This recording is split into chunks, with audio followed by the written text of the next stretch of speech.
Salut à toi qui regarde cette vidéo sur l'équinoxe d'automne, donc on va appeler Mabon dans l'ancienne religion, et la pleine lune. En fait, l'équinoxe d'automne se fera le 22 septembre à 21h21, et la pleine lune ce sera le 21, un petit peu avant.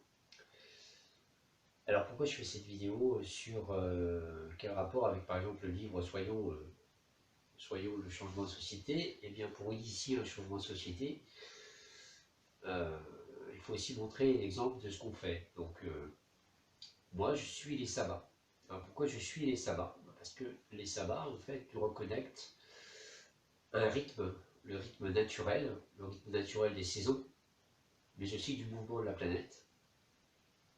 Les saisons étant en fonction du mouvement de la planète et du mouvement lunaire, et donc également des influences des énergies.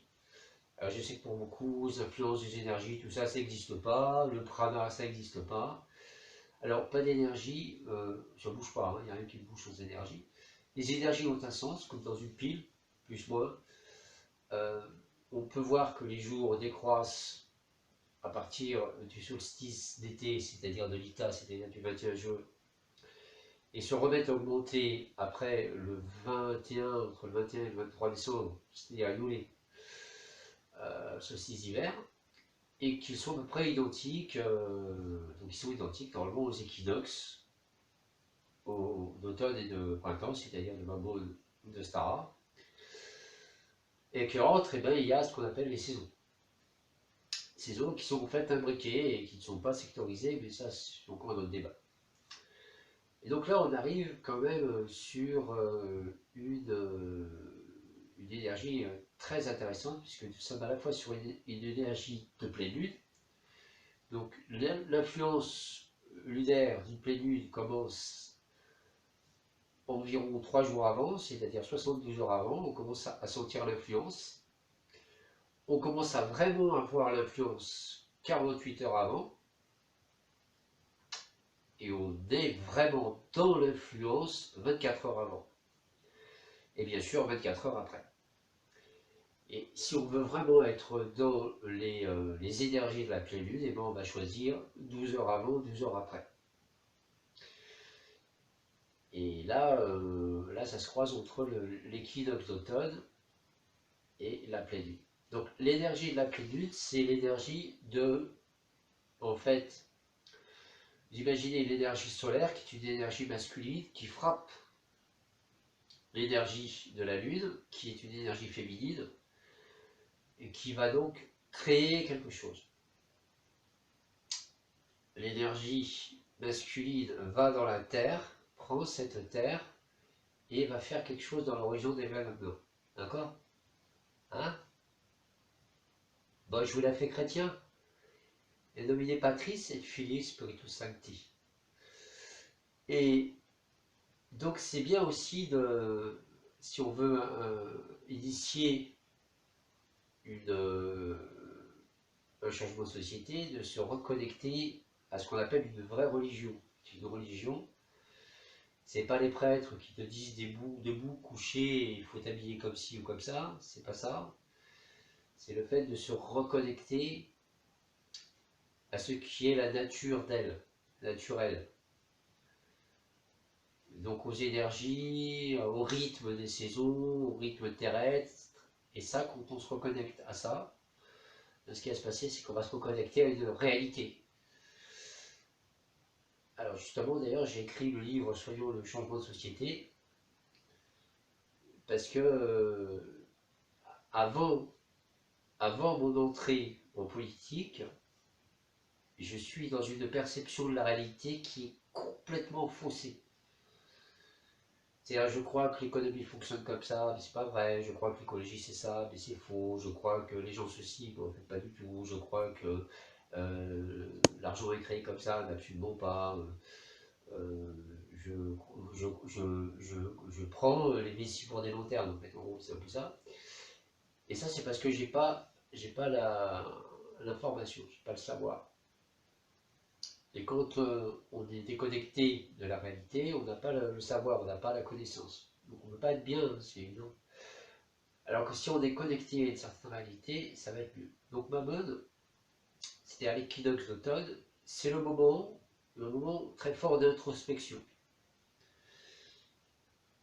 Et là, on est sur un moment très fort d'introspection où on ramène les énergies vers soi. C'est-à-dire que là, juste avant, on a, dans un premier temps, choisi les branches qu'on voulait faire passer, qu'on voulait, les branches de l'arbre qu'on voulait, de notre arbre de vie, qu'on veut impérativement garder. On a récupéré l'énergie de celle qu'on veut faire tomber, ce qu'on ne veut plus. Et à Mammon, on va amener les énergies dans la racine. C'est-à-dire que on va déjà penser dans la racine aux branches qu'on va pouvoir faire sortir plus tard. Parce que tout ce qui est en haut, comme ce qui est en bas. C'est-à-dire que si on veut mettre des branches après dans notre vie, plus tard, bah déjà il va falloir commencer à s'enraciner. Et ça, c'est le moment où on fait ça au moment de Mammon. Donc Mammon, c'est vraiment au mois de septembre, le moment où, bon, c'est la rentrée des récoltes, mais donc on rentre, hein, on est dans la rentrée des récoltes, on rentre, on met à l'abri, on sécurise, mais on va aussi commencer à réfléchir à bon, qu'est-ce qu'on continue qu'est-ce qu'on va vraiment laisser tomber, hein, en fait, quelque part.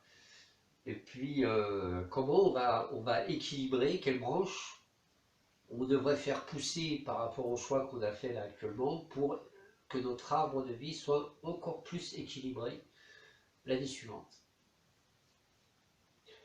Vous voyez que le mois de septembre, c'est pour quelqu'un qui a une religion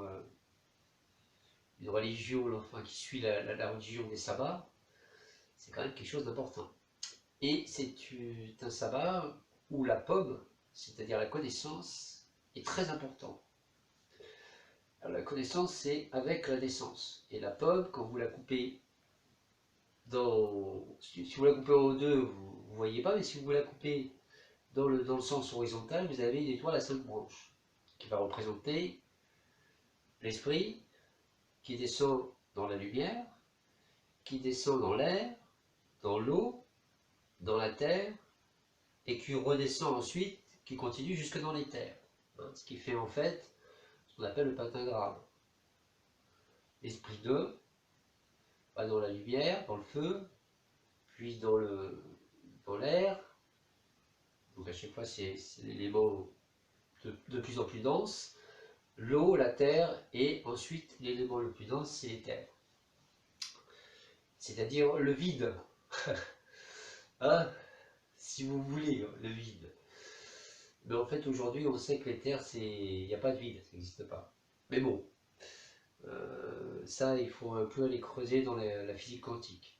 Et là, on s'aperçoit que finalement, peut-être les textes anciens, qu'est-ce qu'ils avaient trouvé vraiment? D'où on vient vraiment? Comment ils avaient trouvé ça? Je sais pas. Je sais pas, mais ça interpelle quand on voit la science actuelle avec certaines pratiques religieuses, ésotériques, qui plus on creuse et plus on s'aperçoit que ces fameuses pratiques ésotériques, machin, tout, etc., ça ressemble un peu à des pratiques un peu scientifiques. Tu vois, ça se rejoint.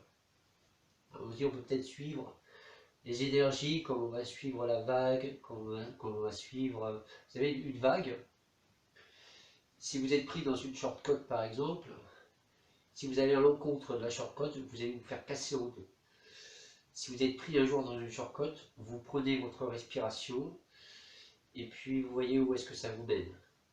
Parce que de toute façon, à un moment donné, elle va vous ressortir la vague. Vous allez ressortir de la vague. La question, c'est dans quel état. Si vous avez lutté contre la vague, je ne sais pas. Si, comme moi, vous avez dit, vous savez que de toute façon, ça ne sert à rien, vous sentez la puissance, c'est-à-dire cette puissance qui vous attrape comme si vous étiez, je ne sais pas, un brin d'herbe. Donc vous dites, on verra bien où ça va, vous sentez que vous partez, donc de toute façon vous prenez votre respiration et vous suivez le courant tant bien que mal, plutôt bien que mal d'ailleurs. Pour moi ça s'est passé comme ça, et vous ressortez et après vous dites c'est bien, je suis au courant entier, tout va bien. Mais si vous n'avez pas ce que je vous dis, si vous n'avez pas cette connaissance, savoir que quand vous êtes attrapé par une vague, ça ne sert à rien de résister. Si vous résistez, vous allez vous faire briser en morceaux. Si vous êtes pris dans un courant, vous savez qu'au courant, à un moment donné, vous allez pouvoir en sortir. Si vous luttez contre le courant, c'est pareil, ça ne va pas marcher, vous allez vous essouffler. Et c'est là que vous allez pouvoir vous noyer avec beaucoup de facilité. Alors que si vous suivez le courant et vous cherchez le moyen d'utiliser ce courant pour sortir justement de ce courant et arriver à reprendre le contrôle, là vous allez y arriver. Eh bien, les énergies actuelles terrestres de ma bonne, c'est ça. C'est actuellement le courant de l'énergie, il s'ancre. C'est vraiment au moment où on va s'ancrer. Donc, essayez d'imaginer que vous ancrez dans vos racines quelque chose qui vous fait du bien. Par exemple, je ne sais pas à quel niveau, au niveau professionnel, au niveau qu'est-ce que vous devez laisser. Peut-être que vous êtes obligé actuellement, vu ce qui se passe dans l'actualité, de laisser tomber votre travail. D'accord? Ok. Si vous avez laissé tomber votre travail, vous êtes d'accord avec moi, vous êtes obligé d'avoir un travail. Vous êtes obligé d'avoir quelque chose, d'être actif, etc. Donc c'est le moment de s'intérioriser, de se dire qu'est-ce que je peux faire en fait pour m'en sortir, et d'aller créer une racine.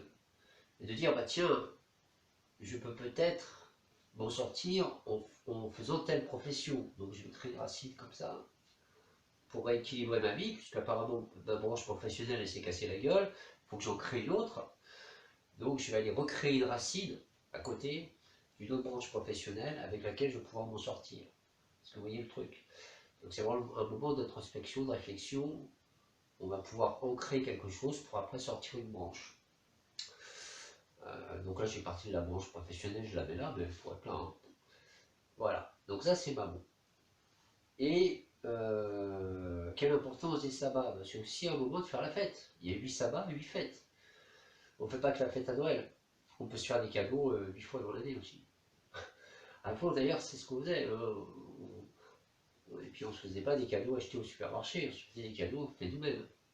Donc on faisait des couronnes de fleurs à Oustara, on faisait des couronnes de blé ou du pain à la masse, ou la fête de Lugh, la fête du grand druide de Lugh, qui est le druide de la lumière, donc qui est le 1er août. Et là, ben, ma bonne, normalement, on se fait des plats, des desserts avec des pommes. Donc on peut faire des gâteaux aux pommes, on peut faire, je sais pas, vous voulez, des pommes. C'est la pomme surtout qui est le centre de cette fête. Au niveau des fruits. Après vous avez les couleurs, donc je ne me rappelle plus trop, je crois que c'est le jaune et l'orange. Et vous pouvez aussi fêter les dieux, donc c'est aussi l'histoire de Déméter, de Perséphone. Et comme quoi Déméter arrêterait d'être sur Terre et serait aux enfers pendant 6 mois, et raison pour laquelle rien ne pousserait sur la Terre pendant 6 mois. Bon, pourquoi pas. Si on veut, hein, c'est pas grave. Donc il y a tout ça, alors on peut aussi en profiter pour décorer la maison, on peut aussi en profiter. Et ça c'est bien parce que ça permet de refaire aussi une vie sociale, ça permet aussi d'avoir des fêtes. Si vous êtes, par exemple, si vous êtes juif, donc regardez cette vidéo, vous êtes juif, vous savez que bah, vous faites le sabbat juif, c'est vraiment toutes les semaines, c'est une fête de famille. Quoi. Avant, il y avait le dimanche aussi, tous les dimanches, la fête de famille, qui est normalement la fête du premier jour de la semaine, qui est la fête du jour du soleil. Voilà. Alors, faites vos recherches sur Mammon pour voir comment vous pouvez éventuellement faire ça. Achetez mon livre si vous voulez pas, c'est pas grave, je m'en fous. Le 21, ma chaîne va changer, elle va devenir Soyons le changement de société. Je vais continuer, je vais surtout faire des vidéos très courtes pour la promotion de vos livres. Je ferai quand même des vidéos sur les sabbats.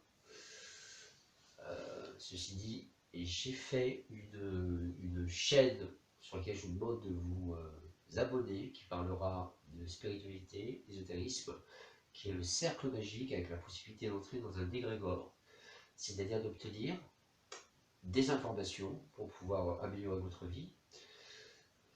Je vous mets tout ça là, juste après. En attendant qu'on se revoie, je vous envoie tout mon amour et on se dit à très bientôt.